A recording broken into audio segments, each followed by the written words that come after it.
اعوذ باللہ من الشیطان اللعین الرجیم بسم اللہ الرحمن الرحیم وبہ نستعین وہو خیر المعین وصلی اللہ علی سیدنا و مولانا ابی القاسم محمد وآلہ الطیبین الطاہرین لا سیما بقیت اللہ العظم روحی و ارواح العالمین لقراب مقدمہ واللعن الدائمۃ علی اعدائہم اجمعین من یومنا الی قیام یوم الدین.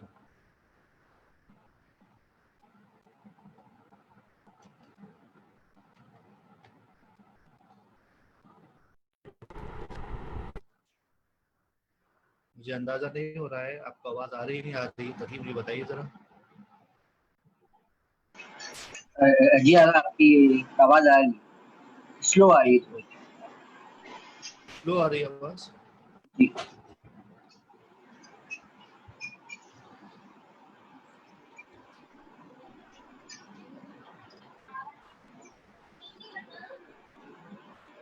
ٹھیک ہے، کوشش کرتے ہیں کہ آواز بہتر ہو جائے. اب میرا خیال ہے بہتر ہے تو مجھے چیٹ پہ بتا دیجیے گا. بہتر ہے. عزیزان گرامی، ہماری گفتگو مسائل میں چل رہی تھی طہارت اور نجاست کے اعتبار سے. تو اسی زمرے میں ہم اب جو ہے وہ بحث میں پہنچے ہیں مطہرات، اور مطہرات میں سے بھی پانی کے حوالے سے کچھ گفتگو ہماری چل رہی تھی. یہاں پہ مسئلہ آج یہ ہے کہ اگر کسی چیز کو پر پانی اور غسالہ کا مسئلہ ہے تو یعنی کیا مطلب ہے؟ پر جاری پانی یا بارش کا پانی، یہ سب کے سب ایک ہی کیٹیگری میں آتے ہیں. اور جب یہ ایک ہی کیٹیگری میں آتے ہیں تو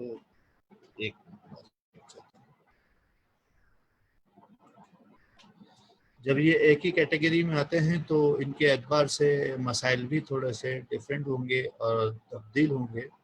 تو یہاں پہ جو پہلا مسئلہ ہے وہ یہ ہے کہ جب ہم،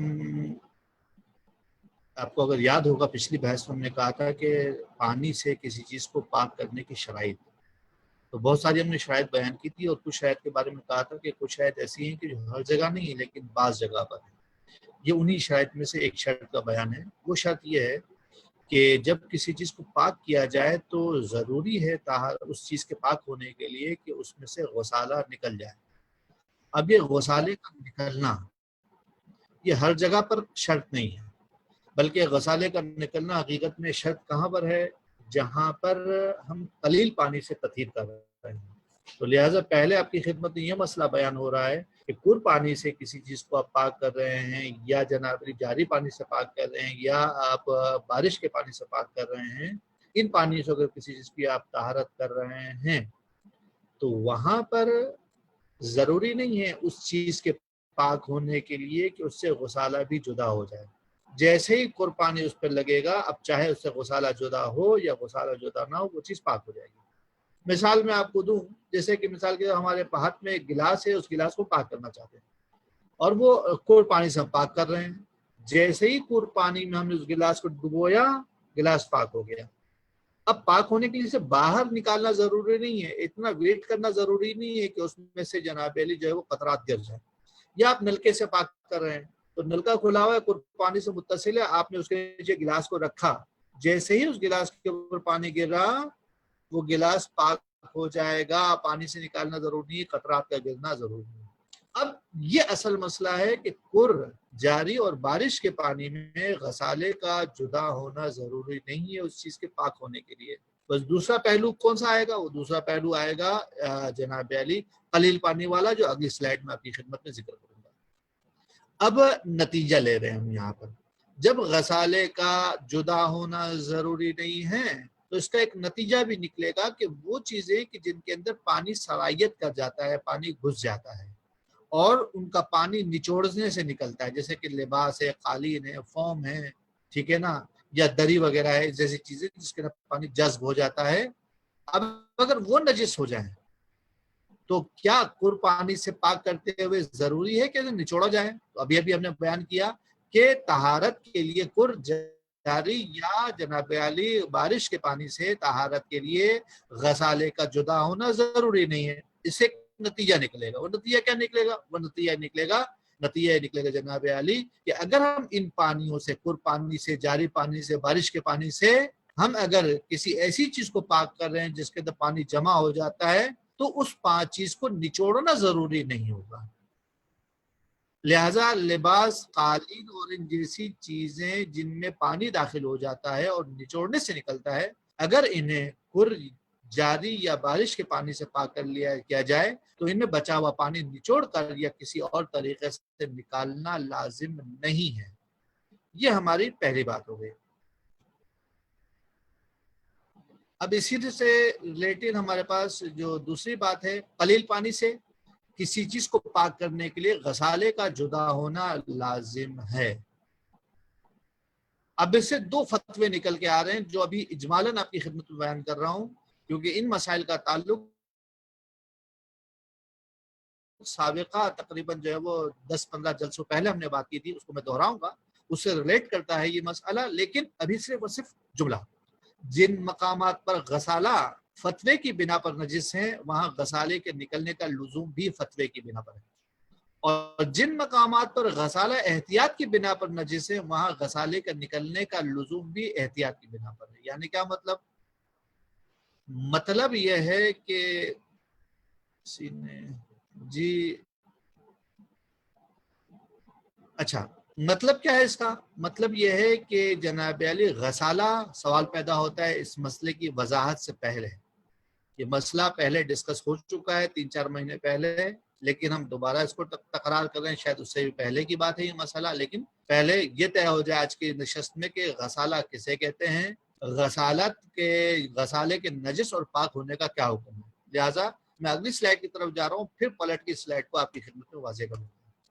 پہلے اس غسالے کے مسئلے کو دیکھ لیجیے. غسالے کی ڈیفینیشن بہت دقت کیجیے گا. غسالہ کسے کہتے ہیں؟ جو قلیل پانی کسی نجس چیز کو دھوتے وقت یا دھونے کے بعد خود بخود یا نچوڑنے کے سبب یا کسی اور سبب نکلتا ہے، غسالہ کہلاتا ہے. مثال کے طور پر ہم ہاتھ دھو رہے تھے اور ہاتھ دھونے کے دوران اتفاق سے ہم جو ہے قلیل پانی سے ہاتھ دھو رہے تھے، تو پانی جب ہاتھ پہ گر رہا تھا وہ پانی گر بھی رہا تھا. یہ پانی جو گر رہا ہے یہ قلیل پانی ہے، بالکل قلیل پانی ہے. نجس چیز کو دھوتے ہوئے یا بالکل اسی وقت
معذرت چاہتا ہوں، میرا نیٹ بند ہو گیا تھا. اب میں دوبارہ سے اس مسئلے کو دوبارہ شروع کر رہا ہوں اپنی خدمت میں. بعض لوگوں کا میسج بھی آیا ہے کہ آواز آ رہی ہے. ٹھیک ہے جی، اچھا جی. تو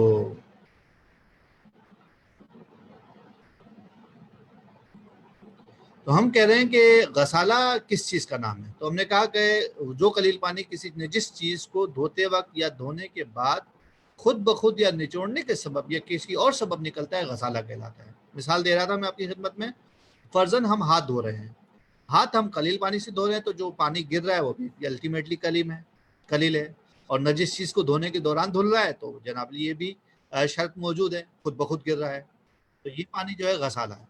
لیکن فقہی اعتبار سے میرے ہاتھ گندے ہو گئے ہیں، میرے ہاتھ میں مثال کے طور پر کھانا کھایا، ہاتھ دھونے گیا ہوں میں، اب جو ہاتھ دھونے گیا ہوں تو اس کا نتیجہ یہ ہو رہا ہے کہ میں ہاتھ جب دھونے گیا ہوں کھانا کھانے کے بعد، تو اب جو پانی گر رہا ہے تو وہ غسالہ نہیں کہلائے گا، کیونکہ فقہی اعتبار سے غسالہ اسی کو پانی کو کہتے ہیں جو نجس چیز کو دھونے کے دوران یا دھونے کے بعد گرتا ہے. ٹھیک ہے، اس حد تک میرا خیال کافی ہے وضاحت. غسالہ کسے کہتے ہیں؟ قلیل پانی ہوتا ہے. اچھا، اگر آپ پر پانی سے ہاتھ دھو رہے ہیں اور ہاتھ نجس ہے، تو جو پر پانی سے ہاتھ دھو رہے ہیں اور ہاتھ پانی گر رہا ہے تو اس دوران وہ غسالہ نہیں کہلائے گا، تو غسالے کے احکام بھی اس پر بار نہیں ہوں گے. لیکن جیسے ہی قربانی کو بند کیا، اب جو پانی ٹپک رہا ہے آپ کے ہاتھ سے، وہ پانی غسالہ کہلائے گا. ٹھیک ہے جی، وہ پانی غسالہ کہلائے گا. اب یہ غسالے کی ڈیفینیشن ہے جو آیت اللہ سیستانی نے اپنی کتابوں کے اندر کر رکھی ہے. اب ہم غسالے کا احکام بتاتے ہیں. اگر پانی ڈالنے سے پہلے متنجس چیز میں عین نجاست موجود ہو تو غسالہ فتویٰ ہے کہ نجس ہے، اور اگر اس میں عین نجاست موجود نہ ہو تو احتیاط کی بنا پر غسالہ نجس ہے. مثال پھر ضرور ہے، میں مثال کے طور پر ہاتھ میں جناب علی پیشاب لگ گیا تھا، پیشاب خشک ہو گیا ہے. اب عین نجاست تو ہے نہیں، اب ہم ہاتھ کو جب پاک کرنے جا رہے ہیں تو پانی جب گر رہا ہے اس پر، اس سے جو نیچے گرے گا وہ غسالہ ہے کہ نہیں؟ غسالہ ہے. یہ جو غسالہ ہے یہ چونکہ اس کے اندر نجاست کے ذرات موجود نہیں ہیں، لہٰذا احتیاط واجب کی بنا پر نجس ہے. لیکن اگر جناب علی ہاتھ میں نجاست بھی لگی ہوئی تھی اور آپ پاک کر رہے تھے اور اس پانی کے ساتھ نجاست بھی گرے یا نہ گرے ہمیں فرق نہیں پڑتا، لیکن نجاست لگی ہوئی تھی، ذرات موجود تھے، تو اب جو غسالہ گر رہا ہے وہ غسالہ کیا ہے؟ احتیاط کی بنا پر نجس ہے. بس مسئلہ یہ ہوا کہ بعض اوقات غسالہ نجس ہے، بعض اوقات غسالہ احتیاط واجب کی بنا پر نجس ہے، یعنی الٹیمیٹلی غسالہ نجس ہے. اب یہاں پر آ کے پہلی دفعہ دھو رہے ہیں، دوسری دفعہ دھو رہے ہیں، تیسری دفعہ دھو رہے ہیں، اگر وہ غسالہ ہے تو نجس ہے، فرق نہیں آیت اللہ سیستانی کے اعتبار سے. اور ایک مرتبہ اس چیز کو دھویا جاتا ہے یا دو مرتبہ دھویا جاتا ہے، پہلی دفعہ دھو رہے ہیں جب بھی نجس ہے، دوسری دفعہ دھو رہے ہیں جب بھی نجس ہے. بس یہ ذہن میں رکھیے، تھوڑا سا مسئلہ نیا ہے دوسرے مراجع کی نسبت سے. آیت اللہ سیستانی کے یہاں پہ غسالہ نجس ہے، غسالے کا حکم میں نے آپ کو بیان کر دیا. اس حکم میں فرق نہیں ہے، چاہے وہ چیز ایک مرتبہ دھونے سے پاک ہوتی ہو اور پہلی دفعہ دھو رہے ہیں اور غسالہ گر رہا ہے، نجس ہے. وہ چیز دو دفعہ دھونے سے پاک ہوتی ہو اور آپ دوسری مرتبہ دھو رہے ہیں اور غسالہ گر رہا ہے، نجس ہے. دونوں میں ایک ہی مسئلہ آئے گا کہ ساتھ میں نجاست ہے یا نہیں ہے. اگر نجاست ہے تو فتویٰ لگی ہوئی تھی اس چیز کو دھونے سے پہلے تو فتویٰ ہے کہ نجس ہے، اگر نجاست نہیں لگی ہوئی تھی تو جناب لی احتیاط واجب ہے کہ وہ چیز نجس ہے. یہ مسئلہ ذہن میں رکھتے ہوئے اگر ہم پچھلے مسئلے کی طرف جائیں تو مسئلہ یہ تھا کہ قلیل پانی سے کسی چیز کو پاک کرنے کے لیے غسالے کا جدا ہونا لازم ہے. اب جن مقامات پر غسالہ فتویٰ کی بنا پر نجس ہے وہاں غسالے کا نکلنے کا لزوم بھی فتوے کی بنا پر ہے. یعنی کہ فرض کیجئے کہ جناب علی فتویٰ ہے کہ کب نجس ہے؟ جب آپ کے اس نجس چیز میں نجاست کے ذرات ہو. مثال کے طور پر بچے کے کپڑے دھوئے جا رہے ہیں، اس پہ پوٹی لگی ہوئی ہے، اب جو پانی گر رہا ہے اس کے اوپر ڈالا جا رہا ہے تو گرے گا تو غسالہ ہی، وہ غسالہ فتویٰ ہے کہ نجس ہے. لہٰذا احتیاط واجب ہے کہ اس لباس کو نچوڑنا پڑے گا. اور اس کے بعد جناب علی ہم دوبارہ سے اس کپڑے کو دھوئیں گے تو اب ذرات نجاست کے نہیں ہیں، لیکن اس سے جو غسالہ گرے گا تو غسالہ ہے، اور غسالہ جناب علی احتیاط واجب کی بنا پر نجس ہے. اب جب دوسری مرتبہ آپ اسے دھوئیں گے تو جناب علی کیا ہوگا؟ وہ جناب علی احتیاط واجب کی بنا پر اس کو نچوڑنا لازم ہو جائے گا. مثال صرف سمجھانے کے لیے دی تھی، مثال میری بہت پریکٹیکل نہیں ہے، غلط ہو جائے گی مثال، کیونکہ جناب علی جو ہے کسی چیز پر پاخانہ لگ جائے تو اس کو ایک دفعہ دھونے سے وہ چیز پاک ہو جاتی ہے، تو ایک مرتبہ ہی نچوڑنا پڑے گا. ٹھیک ہے نا؟ مثال کو تھوڑا سا چینج کر لیں تو آپ یوں سمجھ لیجئے کہ بچے کے لباس میں پیشاب لگا ہوا ہے اور گیلا ہے، اب آپ اس کو دھو رہے ہیں تو پیشاب والے کو تو دو دفعہ دھونا پڑتا ہے. اب پہلی مرتبہ اگر آپ دھو رہے ہیں تو جو غسالہ قلیل پانی سے دھو رہے ہیں تو غسالہ بھی قلیل کا نکل رہا ہے. جب غسالہ قلیل کا نکل رہا ہے تو فتویٰ ہے کہ نجس ہے تو نچوڑنا بھی واجب ہے، فتویٰ ہے اس بارے میں. اور دوسری مرتبہ جب دھوئیں گے تو الٹیمیٹلی آپ کی نجاست نکل چکی ہے، اب آپ اس پہ پانی جو ڈالیں گے تو غسالہ گرے گا، وہ احتیاط واجب کی بنا پر نجس ہے، تو یہاں پر بھی احتیاط واجب ہے کہ آپ کو نچوڑنا پڑے گا. یہ مسئلہ میں نے شاید ٹیپیکل کر دیا یا آپ کو سمجھ میں آ گیا. انشاءاللہ آگے بڑھتے ہیں. اب اس کا نتیجہ لے رہے ہیں. قلیل پانی سے کسی چیز کو پاک کرنے کے لیے غسالے کا جدا ہونا لازم ہے. لہذا لباس، قالین اور ان جیسی چیزیں جن میں پانی داخل ہو جاتا ہے اور نچوڑنے سے نکلتا ہے، اگر انہیں قلیل پانی سے پاک کیا جائے تو ان میں بچا ہوا پانی نچوڑ کر یا کسی اور طریقے سے نکالنا لازم ہے. اس کی وضاحت میں نے دے دی ہے. کبھی فتویٰ ہے کہ نکالنا واجب ہے اور کبھی احتیاط واجب ہے کہ نکالنا واجب ہے. یہ ڈیپینڈ کرتا ہے کہ وہ غسالہ جو اس میں پھنسا ہوا ہے وہ کون سا والا ہے، وہ فتوے میں نجس ہے یا احتیاط واجب میں نجس ہے. جو اس غسالے کا حکم ہوگا وہی نچوڑنے کا حکم بھی یہاں پر ہوگا. آگے بڑھتے ہیں. بہت معطل کیا میں نے اس مسئلے میں، لیکن آگے بڑھتے ہیں. اور چٹائی آپ سمجھتے ہیں کہ جو گھاس پھوس سے، جو لکڑیوں سے بنائی جاتی ہے، اس کو دھاگوں سے پرویا جاتا ہے. جو نجس چٹائیاں دھاگوں سے جوڑی جاتی ہیں، انہیں پاک کرنے کے لیے اگر پر یا جاری پانی میں ڈبویا جائے تو نجاست جدا ہوتے ہی پاک ہو جائیں گی. پرانے مسائل کا نتیجہ ہے یہ. کیونکہ کوریا پاری اون میں نچوڑنا ضروری نہیں ہے، غسالے کا نکلنا ضروری نہیں ہے، بس یہ ضروری ہے کہ نجاست جدا ہو جائے. جیسے ہی نجاست جدا ہو جائے گی وہ چیز پاک ہو جائے گی. لیکن قلیل پانی سے اگر پاک کرنا چاہے تو ضروری ہے کہ حتی الامکان جتنا ممکن ہے نچوڑا جائے تاکہ غسالہ جدا ہو جائے. اور یہاں پر یہ جو وضاحت ہے اسی ڈیٹیل کے ساتھ ہے کہ غسالے کو کس اعتبار سے نکالنا واجب ہے. فتویٰ ہے کہ نکالنا واجب ہے یا احتیاط واجب ہے کہ نکالنا واجب ہے. یہ ڈیپینڈ کر رہا ہے کہ اس چٹائی کو آپ کس مرحلے میں دھو رہے ہیں. اس کے اوپر نجاست لگی ہوئی ہے اور دھو رہے ہیں تو غسالے کو فتویٰ ہے کہ نکالنا واجب ہے. لیکن آپ نجاست پہلے الگ کر چکے ہیں، آپ دھو رہے ہیں، نجاست موجود نہیں ہے، تو احتیاط واجب یہ ہے کہ اس چٹائی کو حتی الامکان نچوڑنا واجب ہے تاکہ ان دھاگوں میں سے نجاست نکل جائے، غسالہ نکل جائے. سوری، معذرت چاہتا ہوں.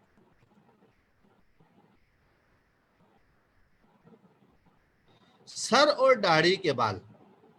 اگر کوئی سر یا داڑھی کو قلیل پانی سے پاک کرنا چاہے، سر سے مراد ہے کہ سر کے بال نجس ہو گئے ہیں اور یہ ایسی چیزیں کہ جس کے اندر پانی الجھ جاتا ہے، پانی رک جاتا ہے، اور خواتین اس چیز کو بہت اچھی طریقے سے فیس کرتی ہیں کہ بہت خشک کرنے، محنت کرنے سے خشک ہوتا ہے. مردوں میں بھی بہت ایزیلی پانی خشک نہیں ہوتا. اس کا مطلب ہے کہ پانی اس میں جمع ہو جاتا ہے. اب سوال یہ ہے کہ کیا ان بالوں کو نچوڑنا ضروری ہے یا ضروری نہیں ہے، یہ مسئلہ. اگر کوئی سر یا داڑھی کو قلیل پانی سے پاک کرنا چاہے تو اگر اس کے بال گھنے نہ ہوں تو غسالہ جدا کرنے کے لیے نچوڑنا ضروری نہیں ہے، گھنے نہیں ہے. تو بس یہاں پر ملا کر معیار چلا گیا ہے بالوں کے گھنے ہونے پر. بال گھنے ہیں یا گھنے نہیں ہیں اب ڈیپینڈ کرتا ہے مردوں پہ، عورتوں پہ، چھوٹے بالوں پہ، بڑے بالوں پر. کیونکہ معمول کے مطابق غسالہ اگر گھنے نہیں ہیں تو معمول کے مطابق جو مطابق غسالہ ہے وہ تو خود بخود نکل جائے گا. جب خود بخود نکل جائے گا تو ہمیں نکالنے کی ضرورت نہیں پڑے گی. یہ تھا سر اور داڑھی کے بالوں کا مسئلہ.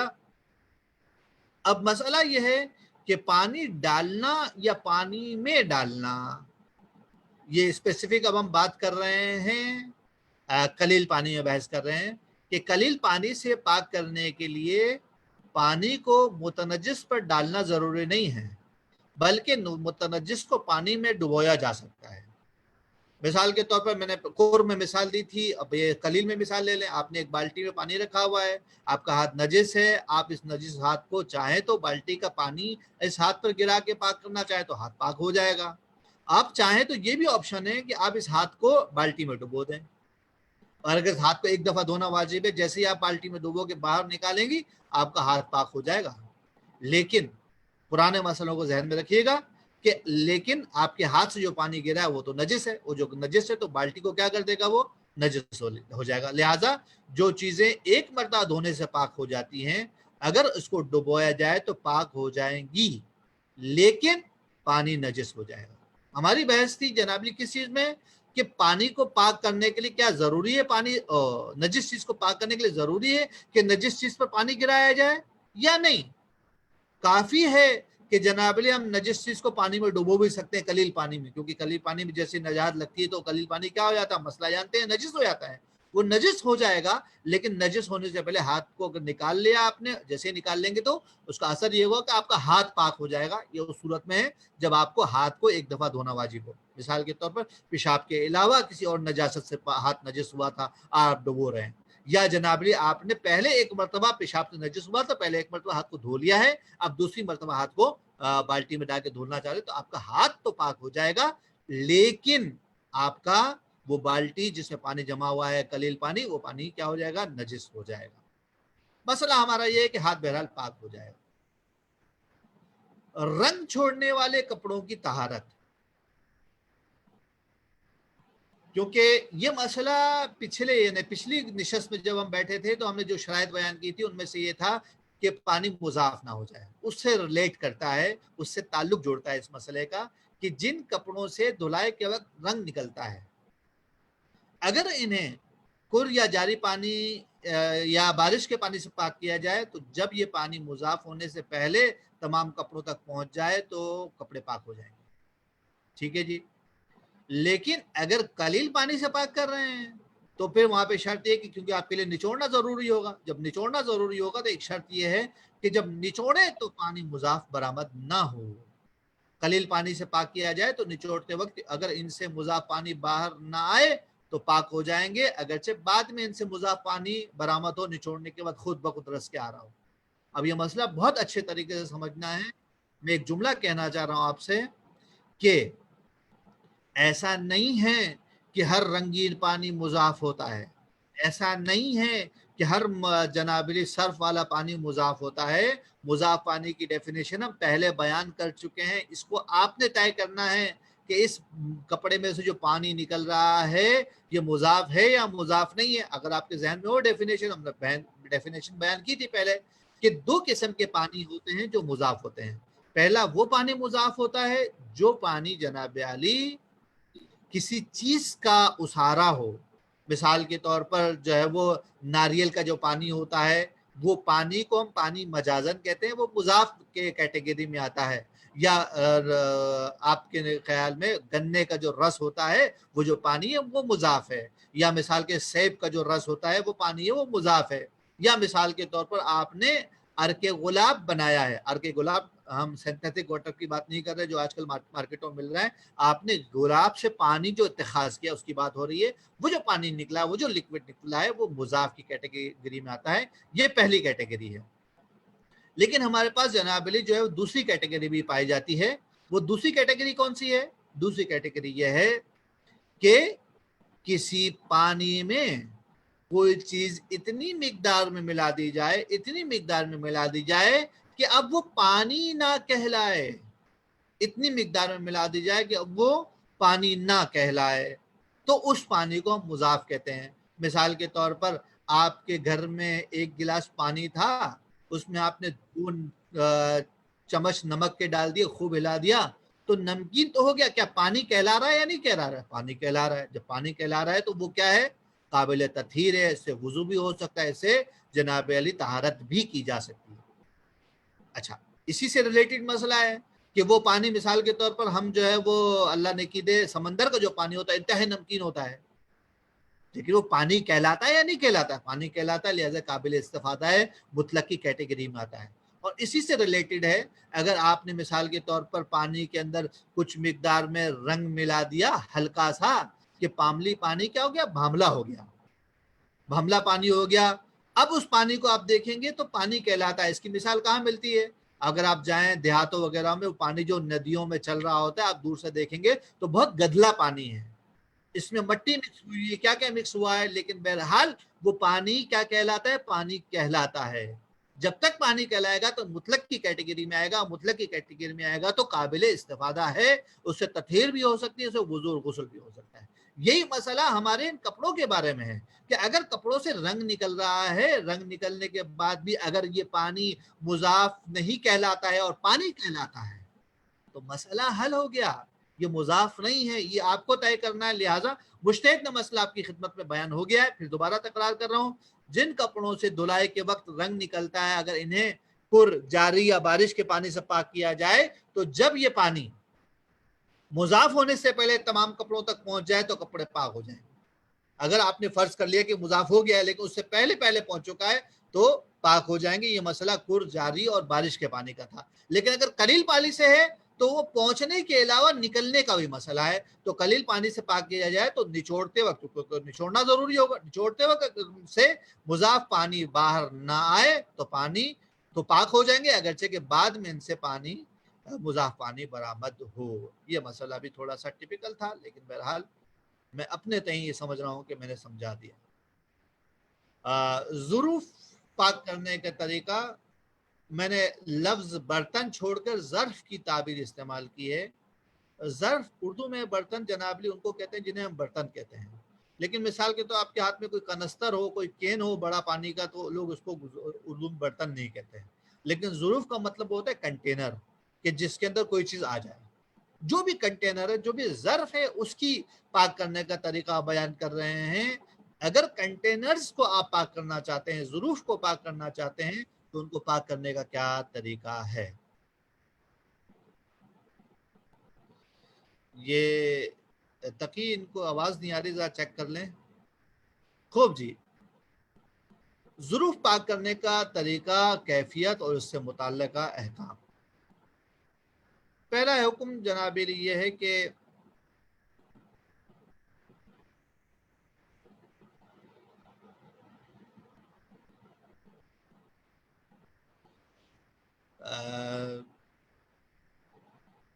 ظروف کے اس مسئلے میں جو ہم مسئلہ بیان کرنا چاہ رہے ہیں، وہ مسئلے کا تعلق ظروف کے اندرونی حصے کے بارے میں بات ہو رہی ہے. پاک کرنے کے لیے نجس برتن کے اندرونی حصے کو قلیل پانی سے 3 دفعہ دھویا جائے. اگر اندرونی حصہ پاک کرنا چاہتے ہیں آپ، تو اسے ضروری ہے کہ قلیل پانی سے 3 مرتبہ دھویا جائے.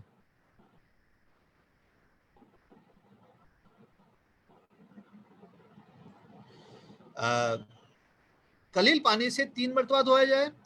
کر، جاری یا بارش کے پانی سے بھی احتیاط واجب کی بنا پر 3 مرتبہ دھویا جائے.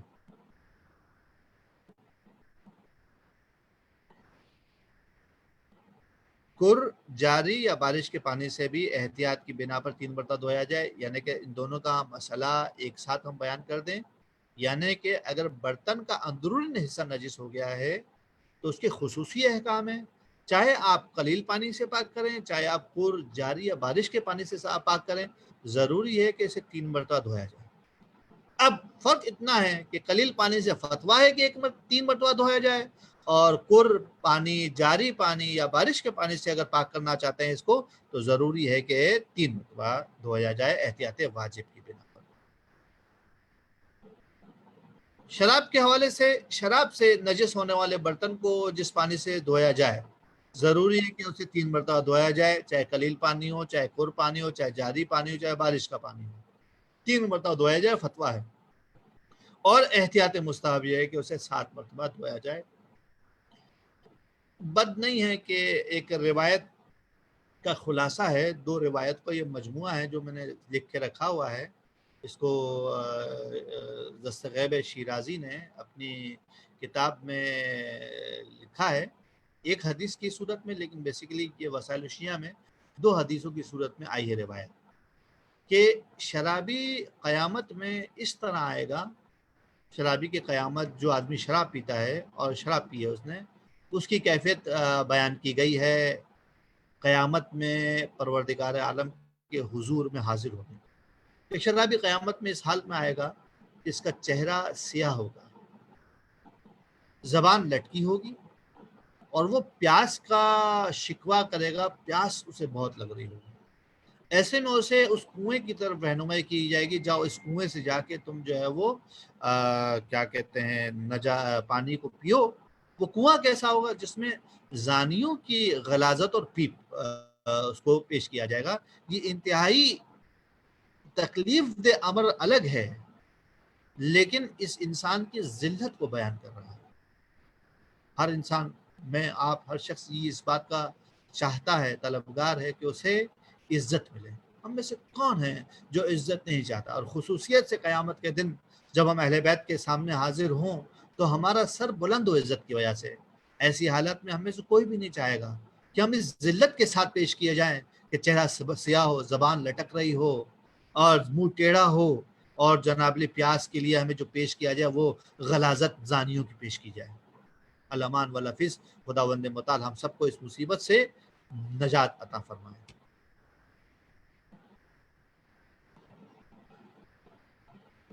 دجال کے حوالے سے کچھ نشانیاں چل رہی تھی، اور آج بہت جلدی میں نے ٹائم بہت زیادہ لے لیا ہے، لیکن ان چیزوں کو آپ کی خدمت میں بہت جلدی بیان کر دوں گا۔ اس روایت کا اگلا حصہ ہے کہ یخرج من بلدۃ یقال لها اصفہان من قریۃ تعرف بالیہودیہ، کہ دجال جس شہر سے نکلے گا اس کا نام اصفہان ہے، اور اصفہان کے بھی ایک محلے کا نام جسے یہودیہ کے نام سے معروف ہے، وہاں سے نکالا جائے گا۔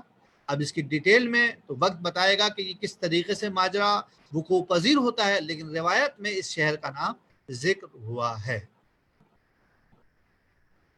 عینہ الیمنی ممسوختٌ، اس کی دائیں آنکھ مسخ شدہ ہوگی، سیدھی آنکھ اس کی جناب علی خراب ہوگی اور بگڑی ہوئی ہوگی۔ والاخری فی جہتہ تضیء کانہا کوکب الصبح، اور اس کی دوسری آنکھ جو دوسری جہت میں ہوگی وہ روشن ہوگی، اور ایسی روشن ہوگی جیسے گویا صبح کا تارا۔ لیکن اسی دوسری صحیح آنکھ کے اندر ایک مسئلہ بھی ہوگا کہ فیہا علقۃ کانہا ممزوجۃ بالدم، کہ اس کی آنکھ میں ایک لوتھڑا ہوگا، ایک علقہ ہوگا، گویا وہ آنکھ اس کی خون آلود ہوگی۔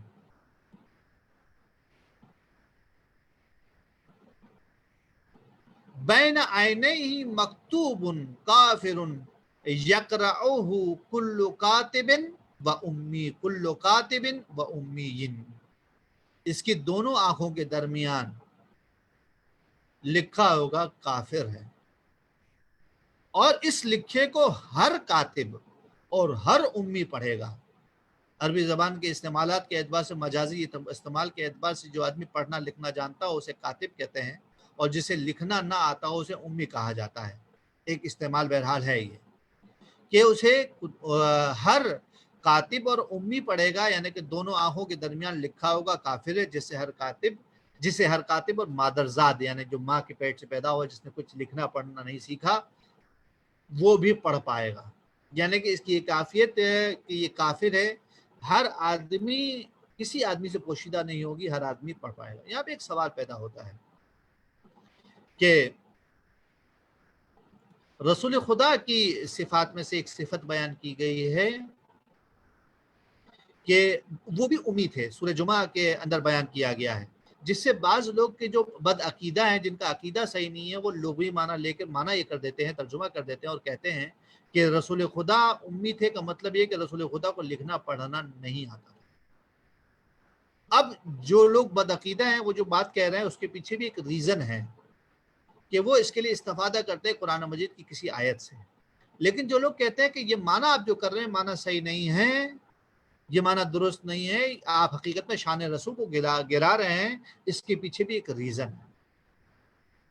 آپ یہ بات بالکل درست ہے کہ ہمارا عقیدہ یہ ہے کہ نبی جب پیدا ہوتا ہے تو کسی سے زانو تلمذ نہیں سیکھتا، کسی سے سیکھ کر نہیں ہوتا، اسی لیے انبیاء اور ائمہ کے پاس جو علم ہوتا ہے اس کو علم لدنی کہا جاتا ہے، پروردگار عالم ان کو صلاحیت دے کر بھیجتا ہے۔ لہذا قرآن مجید میں یہ کہا گیا ہے کہ انہوں نے کسی سے نہیں سیکھا، بالکل بات ہے، لیکن کسی نے سے نہیں سیکھا تو اس کا مطلب یہ تو نہیں ہے کہ ان کو آتا بھی نہیں ہے، وہ لکھتے نہیں تھے، یہ بھی قرآن مجید میں موجود ہے کہ رسول لکھتے بھی نہیں تھے، لیکن لکھتے نہیں تھے کا مطلب یہ کہ آتا بھی نہیں۔ اگر آپ یہ کہیں کہ رسول کو نہیں آتا ہے تو حقیقت میں یہ شان رسالت میں گستاخی ہے، توہین رسالت ہے۔ ہم نبی کے بارے میں اس عقیدے کے قائل ہیں کہ نبی اپنے زمانے کے اندر جو لوگوں کے ہنر ہوتے ہیں تمام کے تمام خوبیوں کا مالک ہوتا ہے، اور کتابت ایک خوبی ہے، کتابت ایک خوبی ہے جو نبی میں ہوتی ہے، جو پروردگار عالم نبی کو وہ خوبی دے کر اس دنیا میں بھیجتا ہے۔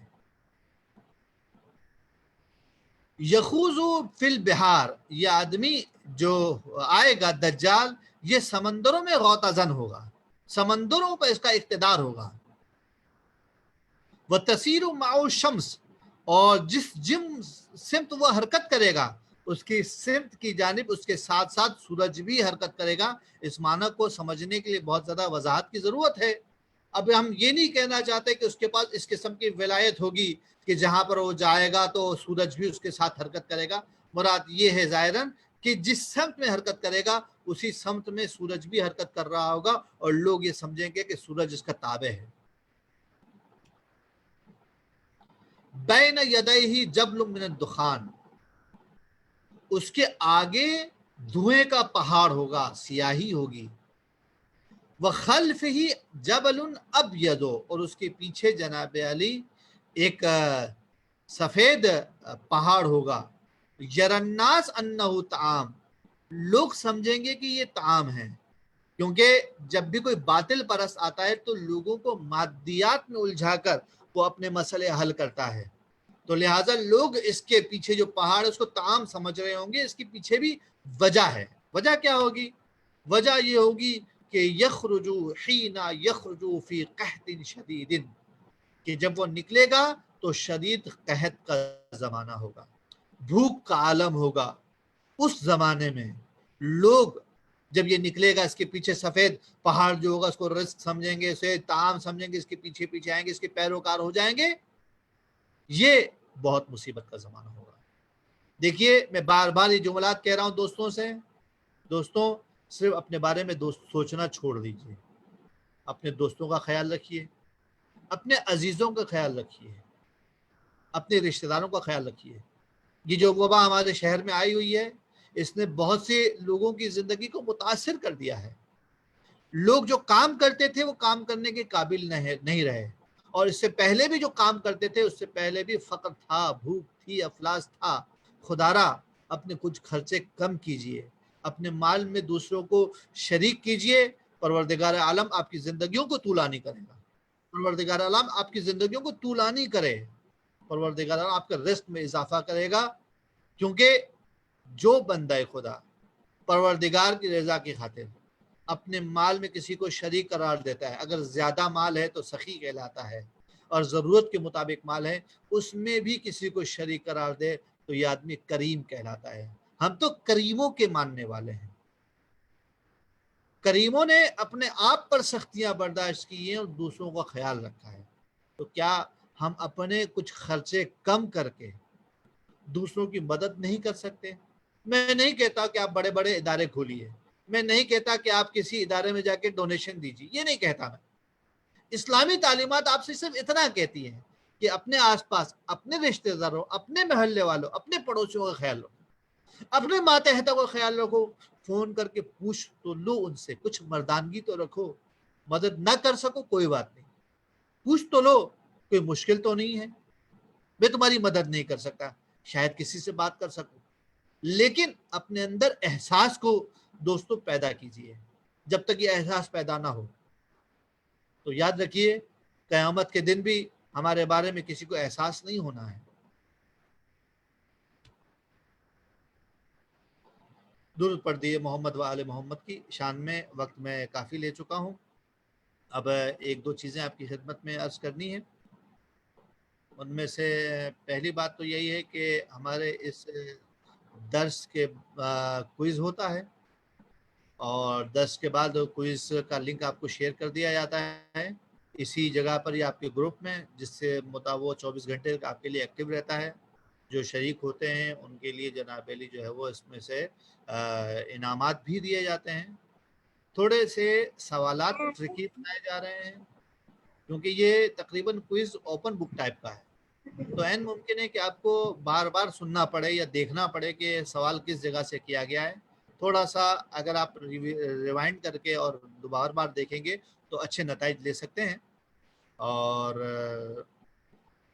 تقی صاحب نے وہ لنک بھی شیئر کر دیا ہے, لیکن پچھلے ہفتے کے جو کوئز کے نتائج تھے وہ آپ کی خدمت میں بھی عرض کرنا چاہتا ہوں. میں پچھلے ہفتے تقریباً مجھے ایسا لگ رہا ہے کہ 20 سے 22 لوگوں نے شرکت کی تھی, جس میں سے شروع کے 5 افراد جنہوں نے 8 میں سے 7 سوالات کے جواب صحیح دیے, اوپن بک ٹائپ کا امتحان ہے تو اس کو 100% صحیح ہونا چاہیے تھا، لیکن یہاں پر صرف اور صرف جو 8 میں سے 7 صحیح جوابات آئے ہیں جو بیسٹ قرار دیے گئے ہیں، اور ان کے نام حسین، علی حیدر اور ثنا فاطمہ، ہادی علی اور زہرا محمد تقی اور صالحہ عباس مخرج اور سمانہ عزیر. ان خواتین نے زیادہ شرکت کی اور انہوں نے جو ہے وہ نمبر لیے ہیں. انشاءاللہ ان کو ان کے جو ہے وہ رزلٹس بھی انعام بھی ان تک پہنچا دیا جائے گا. آپ لوگ مجھے بھی اپنی دعائے خیر میں یاد رکھیے. دعا کرتے ہیں بارہ الہ ہم سب کی توفیقات میں اضافہ فرمائے. جہاں کہیں بھی مومنین موجود ہیں ان کی جان مال عزت آبرو کی حفاظت فرمائے. جو پریشان احوال ہیں ان کی پریشانیوں کو برطرف فرمائے. تمام مومنین کو، تمام انسانوں کو ہر قسم کی بلا و وبا سے محفوظ فرمائے. اور یہ جو وبا اس انسانوں پر اس وقت آ چکی ہے، اس سب کو اس سے نجات دے اور ہمارے زمانے کے امام کے ظہور میں تعجیل عطا فرمائے. ہمیں ان کے اعوان و انصار میں شامل فرمائے. وتقبل منا انک السمیع الدعاء. سورہ فاتحہ کے التماس ہے کل مومن مومنات، علماء، شہداء جن کا کوئی فاتحہ پڑھنے والا نہیں ہے، خصوصیت سے سید ذاکر حسین نقوی اور سیدہ کنیزہ بطول، ان سب کو اور اپنے مرحومین کو ذہن میں رکھتے ہوئے رحم اللہ من قرأ الفاتحہ.